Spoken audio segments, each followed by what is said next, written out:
Hello friends, स्वागत है आप सभी का मेरे चैनल पर। आज के इस वीडियो में मैं आप लोग के साथ में शेयर करूंगी साइड प्लीटेड कुर्ती की कटिंग एंड स्टिचिंग। इसे आप कुर्ती की तरह भी वेयर कर सकते हैं या आप इसे छोटे बच्चे की फ्रॉक की तरह भी बना सकते हैं। मैं यहाँ पर देखिए इस फैब्रिक को पहले उल्टे वाले साइड को ऊपर रखते हुए 4 फोल्ड में बिछा लूँगी। आप देख सकते हैं इसमें लाइंस जो है वो इस तरह से सीधी आनी चाहिए। आप आपके फैब्रिक के प्रिंट के अकॉर्डिंग उसे रख लीजिएगा। अब यहाँ पर आप देख सकते हैं ये 4 फोल्ड में मैंने फैब्रिक को रख लिया है। ये जो है मैं बना रही हूँ 9 से 10 साल की बच्ची के लिए, तो उसके मेजरमेंट के अकॉर्डिंग अब हम यहाँ पर मार्किंग करेंगे। तो सबसे पहले यहाँ से अगर फैब्रिक थोड़ा तिरछा है तो आप उसे सीधा कर लीजिएगा।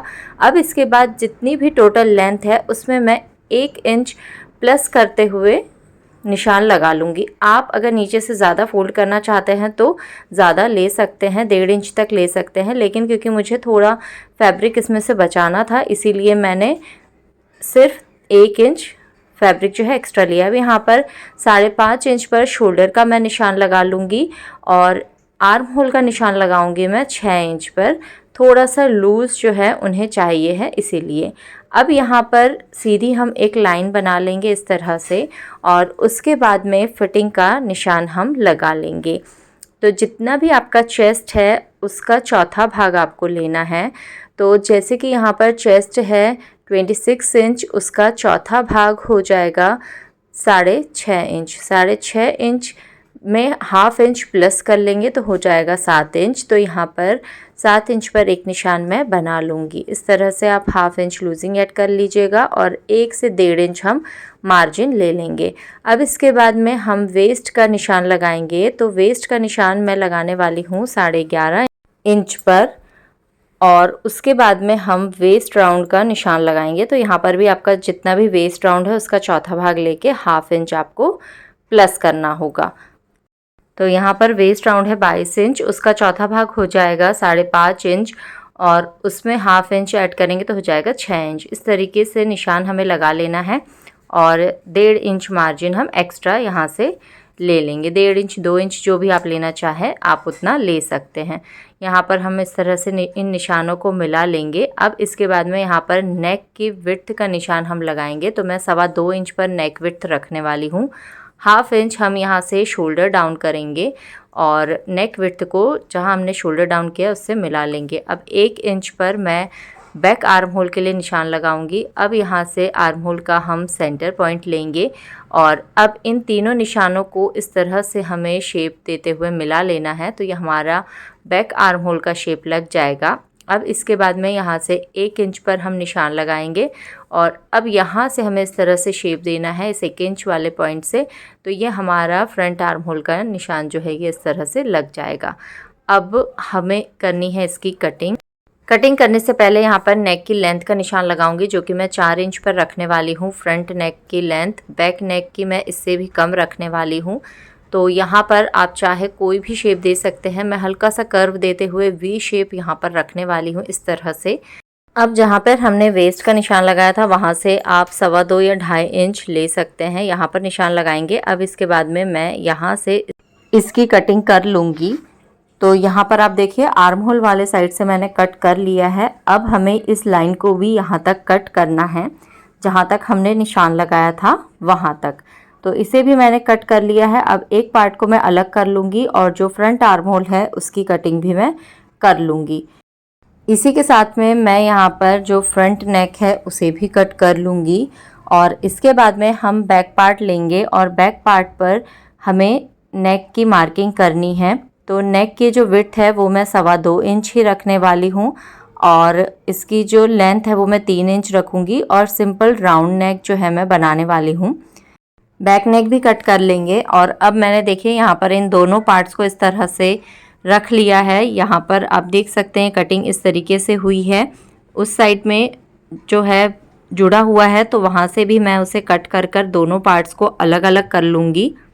अब यहाँ पर देखिए ये फ्रंट नेक है तो इसके लिए मैंने इस तरह से इसी सेम शेप में पेपर पेस्टिंग कट की है और उसे एक फैब्रिक पे प्रेस की हेल्प से पेस्ट कर लिया है। थोड़ा सा एक्स्ट्रा फैब्रिक आपको रखना है और अब हम इसे स्टिच करेंगे और स्टिच करके पलट लेंगे। सेम तरीके से जो मैंने बैक नेक तैयार किया है राउंड शेप में शेप में भी हमें पेपर पेस्टिंग कट करना है और एक फैब्रिक पे उसे भी पेस्ट कर लेना है। सेम तरीके से हम यहाँ पर इसे लगाएंगे और लगाकर पीछे पलट देंगे। जो एक्स्ट्रा फैब्रिक है उसे हमें पेपर पेस्टिंग के ऊपर फोल्ड करते हुए स्टिच करना है। यहाँ पर फ्रंट नेक मैंने तैयार कर लिया है, तुरपाई कर ली है, उसे पट्टी को पहले पलटना है और फिर तुरपाई कर लेना है। बैक नेक में मैंने पट्टी को पलट लिया है लेकिन अभी तुरपाई नहीं की है, पहले हम इसके शोल्डर ज्वाइन करेंगे।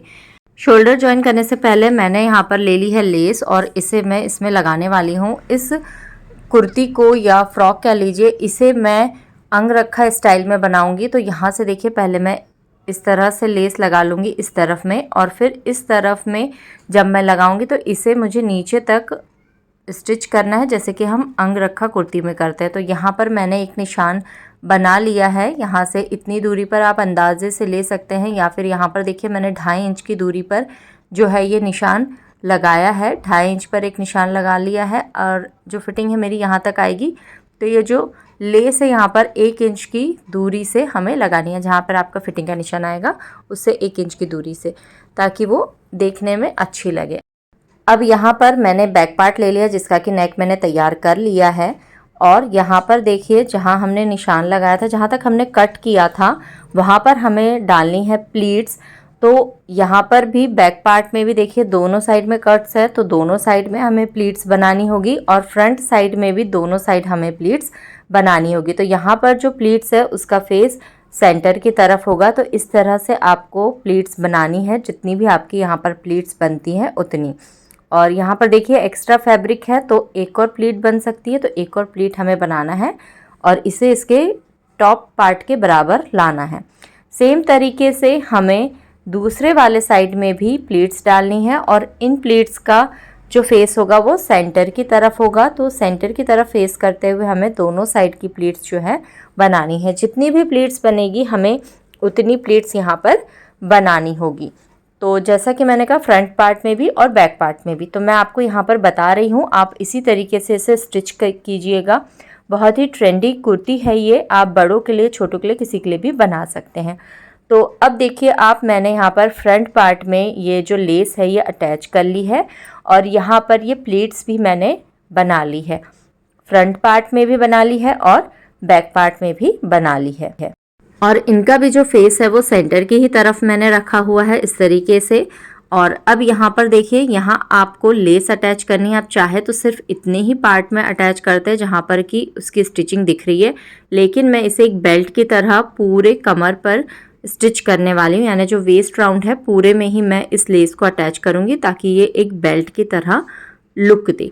तो इस तरीके से आप जैसे चाहे वैसे इस लेस को लगा सकते हैं। तो यहाँ पर देखिए मैंने फ्रंट पार्ट में ये लेस जो है पूरी लगा दी है। बैक पार्ट में भी मैंने प्लीट्स बना ली है। अब हमें इसके शोल्डर ज्वाइन करने हैं। तो यहाँ पर जो बैक नेक है उसकी जो पट्टी है नेक की उसे मैं खोल कर रखूँगी और फ्रंट शोल्डर को हम बैक वाले शोल्डर से मिला के रखेंगे और इस पट्टी को इस तरह से पलट कर यहाँ से स्टिच कर लेंगे। सेम तरीके से इस तरफ में भी देखिए हम शोल्डर से शोल्डर मिला के रखेंगे और यहाँ पर हमें स्टिचिंग करनी है, तो इसे हम ऊपर पलट के इसके ऊपर रखेंगे और फिर यहाँ से इसे स्टिच कर लेंगे। तो इस तरीके से देखिए मैंने जो शोल्डर है वो ज्वाइन कर लिए हैं। आप देख सकते हैं कितनी फिनिशिंग के साथ ज्वाइन हुए हैं। अब यहाँ पर भी बैक पार्ट में भी हमें यहाँ पर तुरपाई कर लेनी है। तो अब ये जो है ऑलमोस्ट तैयार है। यहाँ पर आप चाहे स्लीवलेस बना सकते हैं या अगर आप स्लीव लगाना चाहें तो वो भी लगा सकते हैं। मैं यहाँ पर स्लीव लगाऊंगी एक फ्रिल की तरह। तो यहाँ पर इसकी चौड़ाई मैंने ली है 3.5 इंच और क्योंकि फैब्रिक थोड़ा कम था तो मैंने बीच में ज्वाइन किया, लेकिन हम फ्रिल्स डालेंगे तो वो नज़र नहीं आएगा। अब यहाँ से आप देख सकते हैं हल्का सा इस तरह से कर्व शेप दिया है मैंने और इसे मैंने डबल करके रखा है। तो इसकी जो इस तरह से लंबाई है वो 11 इंच आ रही है। आपके पास जितना फैब्रिक हो आप उसके अकॉर्डिंग ले सकते हैं। मेरे पास इतना ही फैब्रिक था, पीसेस में था, तो मैंने इन पीसेस को ज्वाइन कर लिया है। नीचे से देखिए मैंने यहाँ पर पीको कर लिया है इसे। आप चाहे तो थोड़ा थोड़ा फोल्ड भी कर सकते हैं। अब इसके बाद में ये दोनों इसी से मैं स्लीव तैयार करने वाली हूँ। तो स्लीव तैयार करने के लिए मैं यहाँ पर प्लीट्स बनाने वाली हूँ।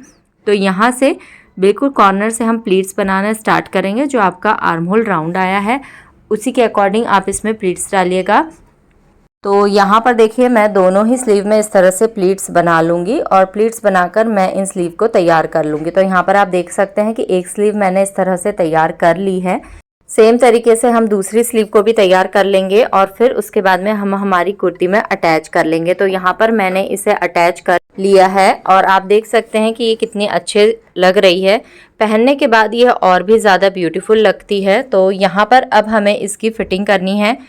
आप इसे दो तरह से फिटिंग कर सकते हैं, या तो आप इसे सिर्फ चोली वाले पार्ट तक ही फिटिंग करें और नीचे जिस तरह से हम लोग स्ट्रेट कुर्ती में स्लीट्स बनाते हैं उस तरीके से आप इसमें स्लीट्स बना सकते हैं, या फिर आप इसे ऊपर से लेके नीचे तक पूरा ही स्टिच कर सकते हैं। दोनों ही तरीकों में ये देखने में अच्छी लगती है। क्योंकि मैं यहाँ पर एक बच्ची के लिए बना रही हूँ तो इसीलिए मैं इसे ऊपर से लेकर नीचे तक पूरा स्टिच कर लूँगी और फिर उसके बाद में जो घेर वाला पार्ट है वहाँ से मैं इसे थोड़ा थोड़ा फोल्ड करके स्टिच कर लूँगी। बनने के बाद में ये कुर्ती बहुत ही ज़्यादा अच्छी लग रही है। आप इसे चाहे तो फ्रॉक की तरह वियर करवाएं या फिर कुर्ती की तरह, दोनों ही तरीकों में ये बहुत अच्छी लगती है। आई होप आपको वीडियो पसंद आया होगा। अच्छा लगा लाइक कीजिए, नए हैं चैनल पे सब्सक्राइब कीजिए। Thank you for watching.